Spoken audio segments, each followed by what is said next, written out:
Bom dia, meu Fundamental 3! E aí, como é que vocês estão? Manda essa preguiça embora e vamos começar a nossa videoaula. Espero que todo mundo esteja bem, esteja se cuidando e esteja em casa, tá bom? Vamos lá começar a nossa videoaula de hoje. Hoje será matéria de História. Então, peguem aí os seus livros de História e abram na página 72. Iremos falar hoje sobre cultura africana. Então vamos lá, presta aí atenção. Na época da colonização do Brasil, no século XVI, os indígenas não davam conta daquilo que os portugueses queriam, mão de obra escrava. Por isso, mais de 4 milhões de africanos e de diferentes regiões da África cruzaram o Oceano Atlântico nos porões de navios negreiros. Os navios negreiros eram navios que traziam os africanos para o Brasil e chegavam ao litoral brasileiro pelos portos do Rio de Janeiro, de Salvador, do Recife e de São Luís do Maranhão. Os escravos, eles eram trazidos, para cá, para o nosso Brasil, pelos navios. Os escravos ficavam amontoados nos porões dos navios, muitas vezes presos por correntes, sem alimentar-se bem. Muitos morriam antes mesmo de chegar ao Brasil. Eles eram muito sofridos, eles sofriam muito, os africanos.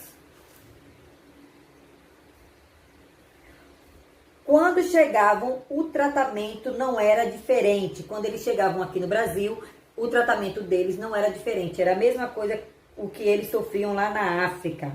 Os escravos ficavam alojados em lugares conhecidos como senzalas, para que não houvesse conflito entre eles. Os senhores brancos não se preocupavam em juntar escravos de nações diferentes. Assim, muitos escravos sentiam falta da África e por isso sofriam com o banzo. Banzo é uma doença provocada pela saudade da sua terra e de seu povo. Chegavam até a morrer por não aguentar a solidão. A vida deles era muito sofrida. Os africanos eram tratados como mercadoria pelos portugueses, pois serviam como escravos que aumentavam o lucro da colônia portuguesa. Os escravos acabaram se tornando peça fundamental na qual os portugueses e os comerciantes brasileiros estavam envolvidos, já que os serviços prestados por eles eram do interesse de todos.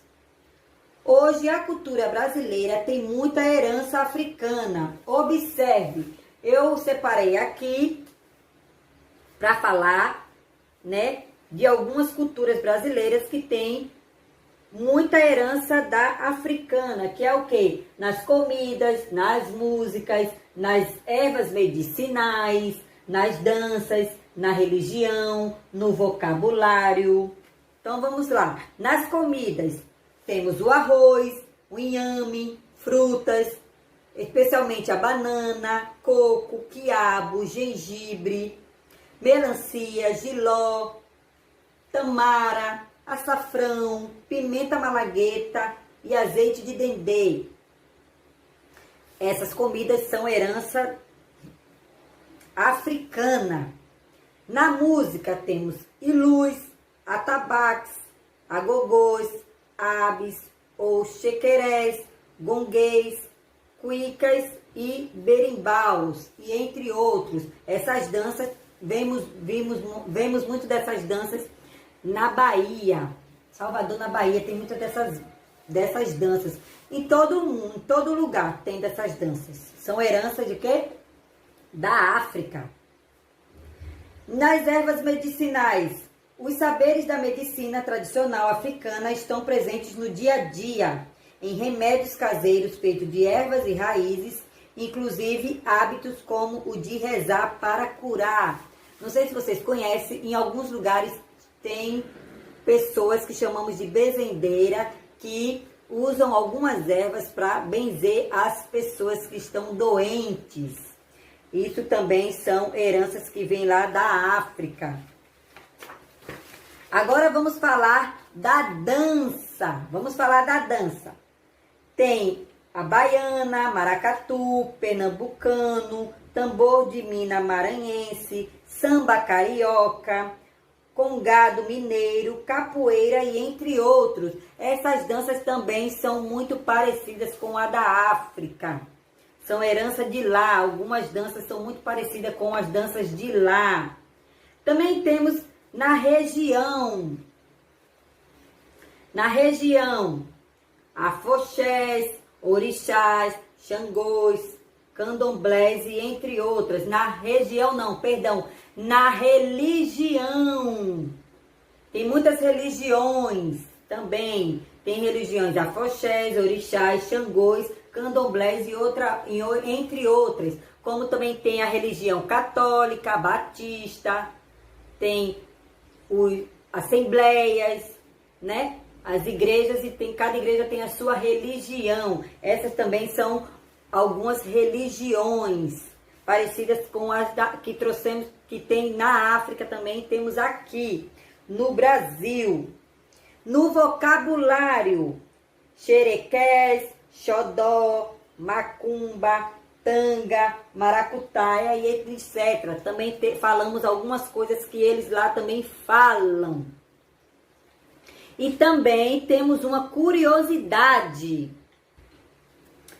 Na curiosidade, olha aí no livro de vocês.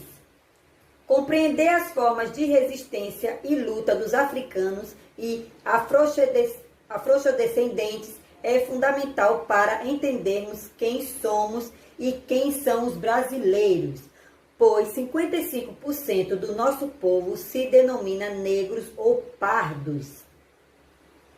Mestiço de negro com branco, ou negro e índio, ou branco e índio. Isso mesmo. E agora vamos falar quem foi Zumbi dos Palmares. Vocês sabem quem foi Zumbi dos Palmares? Vou falar agora para vocês quem foi Zumbi dos Palmares. Prestem atenção. O herói dos escravos é lembrado no Dia da Consciência Negra. Ele foi o herói dos escravos. E ele é lembrado no Dia da Consciência Negra. Um homem que virou herói nacional por causa da sua luta a favor da igualdade. Esse foi Zumbi dos Palmares, um escravo que defendeu até a morte o direito dos negros no Brasil colonial. Comemoramos no dia 20 de novembro o Dia Nacional da Consciência Negra.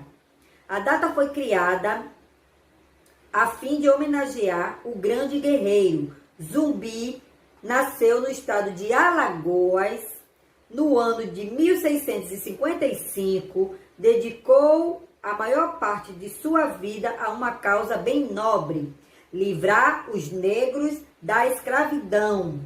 Pensando nisso, ele criou o famoso Quilombo dos Palmares, localizado em Alagoas. Esse quilombo era um local onde todos os escravos fugidos poderiam buscar abrigo e viver de forma digna, produzindo tudo de que precisavam. Na época, Zumbi chegou a libertar uma população composta por 30.000 habitantes. É muita gente.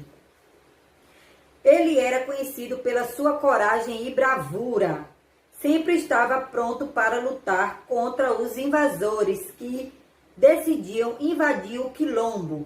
Porém, depois de um ataque liderado pelo bandeirante Domingos Jorge Velho, foi capturado e condenado à morte em 20 de novembro de 1695.